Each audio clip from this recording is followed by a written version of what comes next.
YouTube friends and family, welcome to my little channel, The Sword Rules. I've been drinking coffee. That's all I got. New day, new week, new weather. Oh man, it's a beautiful day out there today.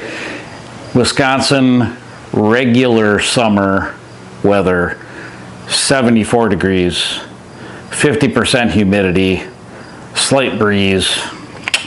Perfect for working on a Bronco versus last week when it was sweltering out here at, 9 a.m.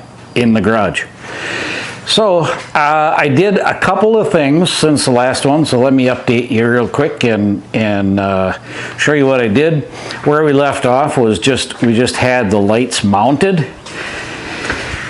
But anyway, what I did here was I've got the lines coming down here. I took a little drill and I drilled little holes in this plastic shroud here, all the way across. Sorry, I wasn't following with the camera.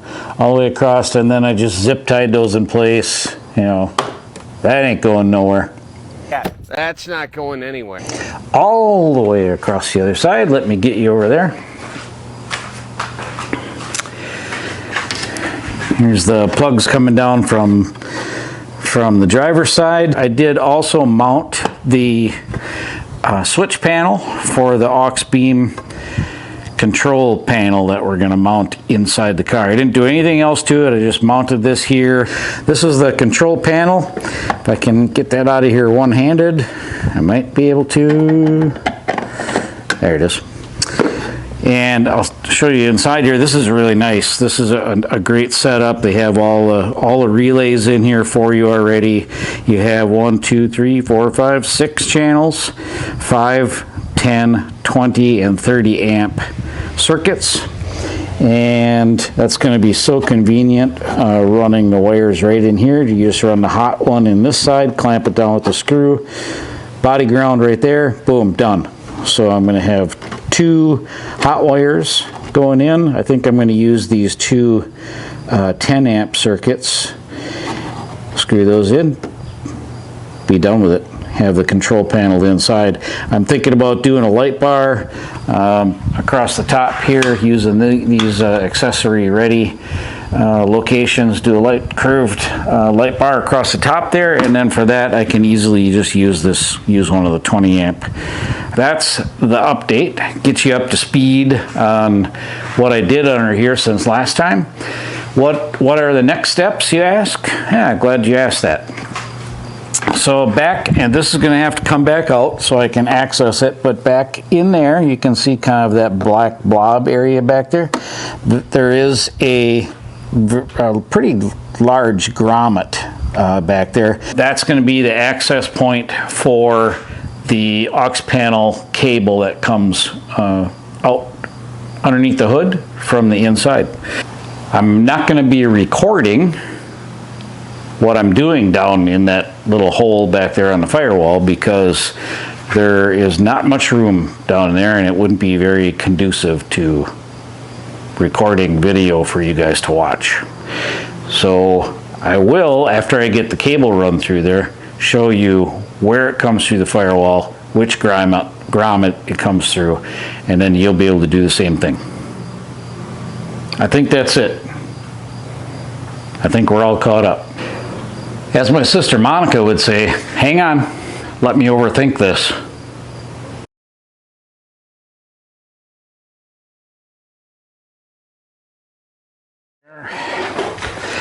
Ford makes this pretty easy for you for a battery connection, so I've got that in place. And then the control panel needed 12 volt on accessory, so I found a fuse in here. You don't want to attach this accessory to something that is very important, like safety and motivation and that kind of stuff. So I did find one in here actually that has power on accessory, and the fuse box index says that it's for the stabilizer bar disconnect And I don't have a disconnecting stabilizer bar control on this truck, so it must be just always in there on a lot of them so that they can easily add it. I have this connected to power. This runs up to this unit just to give the relays the power they need to click on and off. I have the lights themselves wired into circuit number 4 and 5. As you can see, those are 10 amp, the two 10 amp circuits. I don't know whether these lights actually draw that or not, but that's what I'm going to use. I have the body grounds. I'm using this body ground right here for the ground for the relay power on the control panel, and then I also have the grounds for the two sets of lights onto this one body ground. This will also hold this bracket on this side, and then the bracket gets bolted into that one on that side. I've already explained that. Ain't nobody got time for that. So I can probably cut that out, whatever. And then I've wired in the control for the AuxBeam. My next steps then is going to be, oh, I wanted to show you that. Let me grab my flashlight here. I want to show you where that grommet is and get you in here. I have the light shining directly on that grommet right there. If I shove my hand down in there, you won't be able to see it, but it's right there. That's the grommet right there that you want to push towards the inside of the cab, and it comes out. So it's time to get all the covers back on, get everything mounted permanently, and I'll get you back in here when we are in a more permanent state of wiring. This cable mess is going to be all wire tied together and stuck down in there. Right, Josie? Helper Josie? What I've done. I know this is a lot of detail, but what I found was that no one else was showing this kind of detail, and for those of you with questions, maybe I'm answering them. If it's too much detail, hey, just fast forward. I don't really care. So here's what I've done. I've got that grommet out, pops out really easy to the inside, and it is in a great spot for me to run that cable in and over here to the side, this way.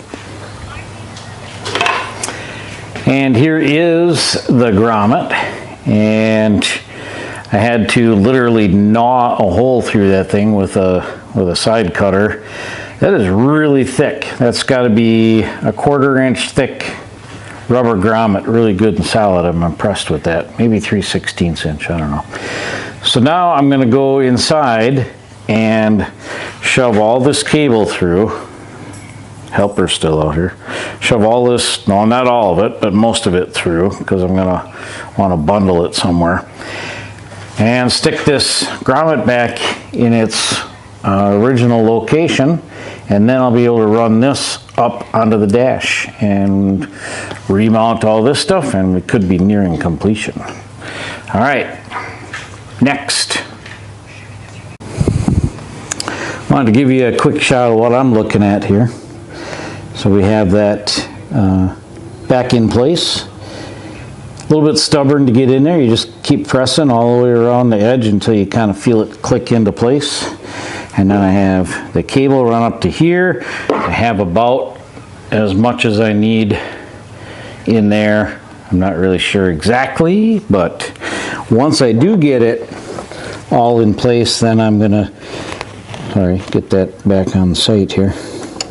Once I do get it all in place, then I am going to silicone around that. There isn't much open space there, actually, but I think it'd be best to waterproof that hole. Let's check out this super clean install under hood. After completing all this, I am done under the hood, and I have one last thing to do inside. But first, before we go in there, I wanted to show you how this looks in here. Super clean.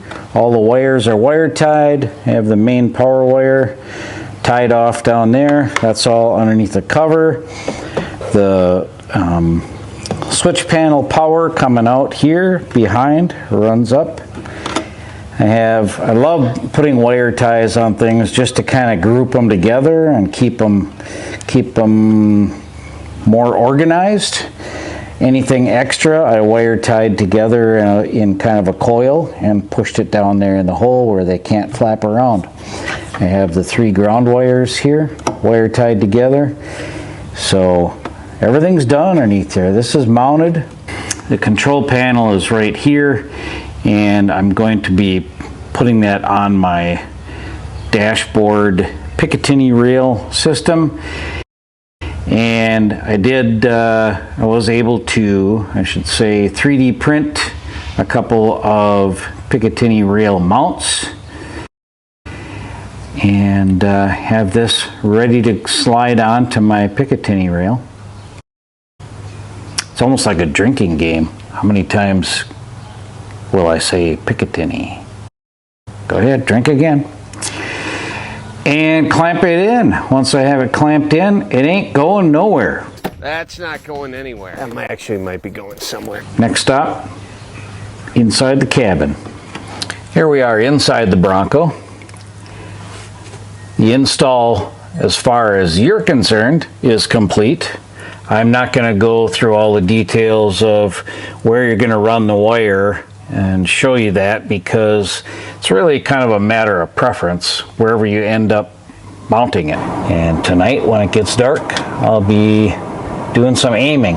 This has to come back out. I didn't actually tighten it in there. I just slid it onto the Picatinny rail so that I could sum up this video and put an end to the madness. I've got quite a bit of little things yet I want to do. Running this cable, I've got to find a place for this cable. I know I can get it inside of that panel. I'm going to pull this panel completely out. I should be able to get it up in here. I'm going to be pulling it back out again, because one thing I didn't take into account was the distance between the holes on the Picatinny rail, where I have the 2 different mounts clamped onto the base of the unit. They're slightly off, just like a 1/16 of an inch off, and I can't get the bolts through the interlocking Picatinny rail. Normal headlights, plus the white cubes. Those are the Baja design. Now the AuxBeam with the amber covers.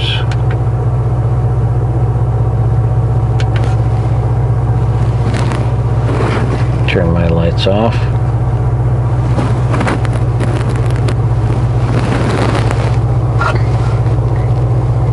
Amber cubes.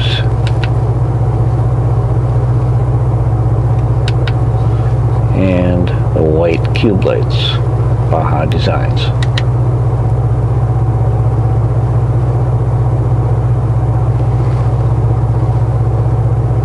Lights up quite a ways down the road. My Bronco is at a slight angle downward, which isn't helping the situation.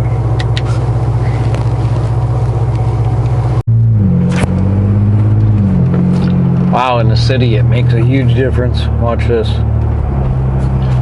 Oh, see everything. Of course, that is completely illegal, so I won't be doing that anymore. All right, maybe once more.